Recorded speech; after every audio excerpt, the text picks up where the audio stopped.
Hello ladies and gentlemen, this is George from Apple Teeny Gaming, bringing you gameplay and walkthrough of the incredible adventures of Van Helsing. The story is about Van Helsing. You play as the legendary vampire slash werewolf slayer's son, another Van Helsing of your own choosing, which you can choose at the start of the game. You've come to the country of Borgovia, where mad scientists have run loose and are in the process of taking over and destroying things. We first get into this game. It plays a lot like Diablo 1, 2 and 3. Point and click kind of RPG. You get your different stats, pick up items, put it into your inventory, and that's basically how it plays. I'll reference it a lot like Diablo because that's the game that comes to mind whenever you think of a game like this. So basically, as in Diablo, every time you level up, you have to get new skill points, stat points, and you can choose how you're going to play the game. There's only one character on this game, being Van Helsing. There's two ways of completing the game. You can do it as a ranged damage dealer or a melee damage dealer. I've previously completed this game as a ranged damage dealer slash occult spell dealer. And as I'll show you here in the inventory, you get new equipment. So this time round I'm going melee, so I'm going to try and build melee based, so I'll look at lots of defense maybe to try and increase my defenses. You have a companion called Lady Katarina, who's kind of enslaved to your family thanks to your father, the original Van Helsing, and you can equip her in whichever way you want her to help you throughout the game. She has a few different ways she can be played. She can be a melee, a ranged, or a kind of a ghost that goes invisible but can't attack, but she gives you increased defenses while you're doing all the damage. As I'm leveled up here, I'll go through how it's all done. So as you level up, you've got 4 different stats you can build on. Firstly, you have body. Body determines your physical condition. A high body value increases your melee damage, gives a bonus to hit points, and increases your defenses. Dexterity determines how precise your hand-eye coordination is. A high dexterity value increases your range damage and your dodge value. Willpower determines how talented you are at casting occult spells. A high willpower value gives a bonus to mana points and increases your spell power, and luck increases your chance of finding gold, magic items, and dodging also increases the damage dealt by critical hits.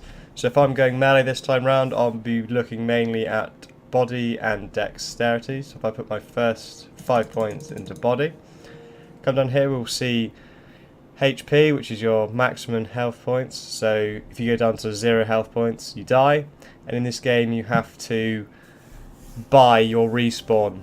At low levels it'll probably be a couple of hundred gold. At high levels towards the end game it will cost you up to 130,000 gold, but gold doesn't seem to be a problem at that later stage as you accumulate a lot of it. Every time you cast a spell you use mana, so if you have 0 mana you can't cast spells. Rage is a kind of a new skill based ability bar. All your abilities, for example, shoot, you can buy power-ups for it. So at the start you have tar shot, and to activate that you press 2, and when you press 2 to use the power-up of tar shot, it uses rage from this bar here. If you go down to 0 rage you can't use any power-ups, but you gain rage from killing enemies. And so we also have defense. My current defense chance is 49%. Defense helps avoid enemy attacks. The higher your defense rating compared to the enemy's attack rating, the best chance you have of not getting hit at all. We also have spell power. Obviously, the higher spell power you have, the more damage your spells will do. Resistances in this game have been narrowed down to 3. You have physical resistance, so basically getting hit by melee attacks. Poison resistance, poison, and elemental. Elemental resistance will be fire, lightning, frost, all the others, so you don't have to worry about picking lots of different ones. You also have detailed info. This will give you all of your extra stats that you don't normally look at, but if you always have it up, you can see what you're building, what you might need more of, or what you've got too much of, so you can base your build around that. After that, we have your skills, and you can go melee as Mystic Warrior, which will be all melee and like tanky kind of build. You have Occult Hunter, which is your ranged, so pistols, rifles, and your ranged spells like lightning, flaming sphere. So if I'm going melee, I'll look at possibly spending points into strike, just to give me extra damage. The spells I can get are there's lightning strike. This first one hits a single target with a normal attack and generates lightning bolts that damage additional enemies. That might be quite good for big mobs. Or I could get parry expertise, increases my parry chance. So I might just put points in that, just to increase my parry. We also have tricks and auras. Your auras are passives that will always be on. So the first one you get is Rampage. So if you got full rage, you'll increase your crit damage, and at higher levels that I was using it on, your damage output is very, very strong. You can buy more throughout the game, but you need to find the trainers to do so. Tricks on usabilities. For example, the first one you get is Arcane Healing, which heals you and all your allies, whether you're doing co-op or just healing Lady Katarina. So changing to melee, you can switch in and out between melee and range by pressing R. So it's always good to have whichever build you're building, either range or melee. It's good to give yourself a decent weapon on the flip side, so you can, if you need to run away as melee, you can still do damage or get out by using Tar Shot. This game, like Diablo, has shrines which give you increased spell power or experience, gold find, magic items find even, that sort of thing, which they last about 2-3 minutes. So after that we have, so equipping items again, you can just see what's better. So spell power, it's not as good as protection for me, so I won't bother using it. But the mob packs in this game seems to be very high. You can get up to about 30 mobs attacking you at one time, which makes it a bit more interesting at high levels, when you've really got to plan out and think of how you're going to sort the situation out, what you're going to do, whether or not you're going to charge straight in, hang back a bit, take your time. It's all about planning how you're going to do it, 'cause some mobs do a lot of strange abilities and have a lot of have strange abilities, and ones that proc with other mobs nearby. A nice little goblin here that you can hit. It's like the one money goblins from Diablo 3. Also in this game you have the elite packs, and here's a pack now actually. These are just like the ones in Diablo. They'll have a special ability, like these ones have grapple, so if I ran away they'd they'd grapple me back in. And at higher levels they have more than one ability. So you could have grapple, then they have like poison or molten. It's kind of like that, so it's kind of like the way they're using Diablo, but they also have increased loot find. So for example, I got some rare boots, which are good, might as well use them all. Light cloak, it's better than mine. Brass amulet, might as well just put them all on. And I've leveled up again, so I'll just put it straight back into body just to increase my melee damage and health. Skills, I might just go back in to parry maybe. Let's put one more in there. One more in there, and you know I might just get that one. And okay, now the next one is reputation. When you increase your reputation level, you get perks. Perks are, you buy the perks with your reputation points, and they give you, depending on which ones you choose, you get different abilities. For example, collector gives me an additional inventory slot, so it means I can farm for longer. Second chance, when you die you merely become an incorporeal, so you become a ghost for 4 seconds. Basically saves you some money. Like I said, at high levels it saves you about 100,000. And gives you a chance to get out and start again and not have to worry about spending gold and having downtime. Precise. First attack has a 10% critical chance against every enemy, so it's not bad. Natural healer, 2 levels for arcane healing spells, so it makes it, at the moment it'll make it level 3 instead of level 1, and 10% efficiency from potions. Ghost Whisperer, minus 33% respawn cooldown for Lady Katarina, and plus 30% HP regeneration for her. So less downtime for her if you're using her melee as a tank, as I did the first time around, and Berserker, plus 10% damage while at max range. Which procs very nicely with the trick that increases your crit damage when at full range. So I might just go straight into natural healer if I'm going to be tanky. And we'll carry on going along here. So the first area, basically just to get you grips things. I said here's the large mob packs I was talking about. Come in large amounts. So we'll just go through all these quickly. Heal Katarina with my AoE healing. Heal all these. Once she levels up, I'll go through all her skills and abilities and how she acts throughout the game, and how you can make her play the way you want her to play, and all the additional little bits she has on and helps you out a bit. So all these are dead, get them, run along here, see if there's, okay, there's nothing along there.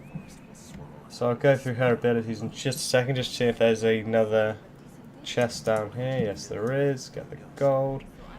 So when she levels up, like you, she has ability points to spend on stats. So body, high body value increases her melee damage, gives her a bonus to hit points and a bonus to defense. Dexterity, high dexterity value increases her range damage and her dodge. So you look at those two for getting when she's a tank. Willpower, high willpower will give her an increased resistance to all attacks, which is another good one for defending. And luck increases gold find, magic find, dodge, and damage dealt when crit. So if I'm making her range this time round, I might just put it all into dexterity. And if I've got any new range gun poison hit, might as well give that to her because she'll be using it. Okay, yep. So we've got the equipment. You can equip her with all the stuff you want, and you see all her stats. Skills, she levels up and she gets skills that help buff you and buff her. So this time round, I'll be looking at more for my defensive buff. So incorporeal defense, plus 4% of Van Helsing's defense. So that's buffing me straight away. Put 2 points in that. After that, I might look at getting, that's magic find. That's not as important. So Spirit Guardian transfers 10% of all damage received by Van Helsing to Katarina. So that's basically mitigating all damage. So it's keeping you up, keeping her up, keeps you longer so you can farm for longer, or whichever you're doing. And after that, you could look at getting spell powers, not as important. So I could put a point in otherworldly senses just to get to this gift of resistance, which increases all my resistance by 3%. And after that, maybe get a point in stroke of terror, which paralyzes them, which is very good when she's tanking. It's very useful, very helpful. Then you can get it to go into withering kiss, so every time she hits, she heals you, which then stacks nicely with Touch of Oblivion, so mana rejuvenation, which is very good. And these last two are attack speed and physical damage. They're more of them. They're all right, but if I'm going melee, it's probably not what I'll be looking for. And also with a skill, so that's a skill set. Behavior, so you can choose what you want her to do. So I'm going to make her ranged. Behavior, so I can make her defend. Your companion will attack those who would do you harm. So basically, she attacks people that attacks you. Assist, your companion will attack your target. Weakest, your companion will attack the weakest target. Vulnerable, she'll attack the target that's most vulnerable to her attacks. So I might put her onto that one to make it more useful. HP potion threshold, this means when she gets to a certain percentage of health, she'll use a health pot, which you can give her, buy for her, or just swap across. Item collecting, she can go and collect items for you so you don't have to worry about them. So I might get her to get, say, gold. She's not tanking this time, I won't get her to pick up her own health pots, so I can just give them to her. Mana, don't think she uses mana, so I'll just put her onto essences. I'll go through essences later on in the game. They're basically the gem socketing items throughout the game, because you can mix and match them. And I might get her to pick up magic items as well. Value limit, just however much it's worth, or the item value on it. And you can get her to buy health pots and mana pots, but doesn't really work well. I found it didn't really work in this game when I did it last time, and it's not too much hassle doing it yourself anyway. Like Diablo, you get all the mobs coming up from from cliffs or spiders from ceilings, and you really got to think about how you're going to get it. If you haven't seen a mob for a while, you got to think about what could happen next. If it's empty for a while, you think something's going to kick off. You might have to watch the ceilings. Just be prepared, really. So that's the first part of this game, Gorgon Pass. So it's basically just an introduction, and this takes you into the first town. And in this town, you will find the normal things you'd find in town. You've got your vendors, you've got your stash, and you've got a couple of quest givers. So we'd come up here, straight in here. We have, just kill the box, get some gold. First person we have is Boris. He is a store, well, vendor, so you can sell all the stuff you're not using, and then you can buy stuff back that you might want. I went through last time not buying anything, didn't need to, and you can buy it back if you need to. I think, well, the only thing I bought were health pots. You pick up a lot of mana pots as it is, so health pots are the big worry when things start hitting very big. You got an artifact forge, so you'd put, say, 3 blue items into the 3 squares, and you would forge it into 1 blue item. It'd be a random blue, so it could be, you could put 3 swords in there and get a ring that does physical resistance when all these swords had plus spell power on it. So it's just a random thing. It's not really worth it. You might as well just sell the things and get yourself some gold. You have your stash or your storage over here, which you put all your, you can put things in that you might find throughout the game. You've got portals, like in Diablo. You have, this is a quest, one of the first quest givers. It asks you to go and find this guy down here. And he asks you to go and find the mayor. So I've leveled up again, so I'll put some more in body, then I'll look at getting dexterity, and I'll put some more points in parry, and that, and I'll put 1 in each, for good luck. Back over to her, all into dexterity I think, and then skills, just get my defense up again. We also have, the main part of this game is this stuff called the ink, which is, I can only really liken to the warp from Warhammer 40,000, if you know what that is. So it's all kind of topsy-turvy in there. You do venture into the ink a few times, and it's all crazy, kind of what you can imagine the warp in Warhammer would be like, all mad and bizarre. And in this area, the area of Bulgovia, it's like a focus point for it. There's lots of it going around. This is where it spills into the world most often. And then we have, oh, he doesn't talk to me yet, not him. He is the guy that can sell you some new tricks and auras. So for example, this guy can. He can send me another passive, so that would be another aura even, which would be every rage point I spend, I get healed. So if I'm using my power-ups, you just use your power-ups, heals you. Then we've got Last Stand. This seems to be more of a co-op thing to buff each other, so you'd use that, and it would give you plus 2% weapon damage and plus 2% crit chance. Next one is Sphere of Timelessness. It's very good if you're going range and you're using, for example, Flaming Sphere with all its power-ups, and you can run in, kite loads of mobs into a big circle, pop all your power-ups, hit them, run away. So what it does is it slows down time, but every movement or action you take or attack, the sphere gets smaller and smaller and smaller until it breaks, so everything comes back to normal. So it's more of a run into the middle, pop it, hit your abilities, run out again. Or more of an escaping tool. So you buy them and then you can upgrade them whenever you get skill points or ability points.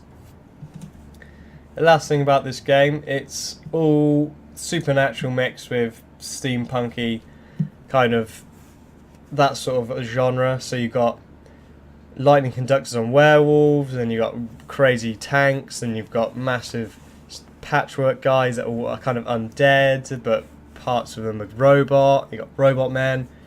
The capital is really cool. It's very industrially steampunky and supernatural mix. It's very cool. And the supernatural side comes with it from obviously werewolves, ghosts, vampires, toad guys. It's very, very good. And giant spiders, which are quite creepy. One more note. This game, mobs do not respawn. So if you think about farming, it doesn't really work out. I found that when I've logged back in on my main character, there isn't any, and I want to go find something, or want to go kill some mobs for looking for loot, there isn't any. They don't respawn, which is a shame. So, and I farmed the whole game, well, killed everything in the whole game, and I didn't get to level 30, which is the maximum level. I got to 29 and a half, I think, and then I got the DLCs, and then I got to level 30. You might be able to farm them, haven't checked, but it'd be worth a look. And these episodes I'm going to be doing for the walkthrough, I go from start to finish. They should be last about half an hour long each, or give or take, depending on when's a good stopping point, whether it's if I'm coming onto a new quest, or if it's just a good time to stop as a checkpoint. If you've got any questions, please comment or message me.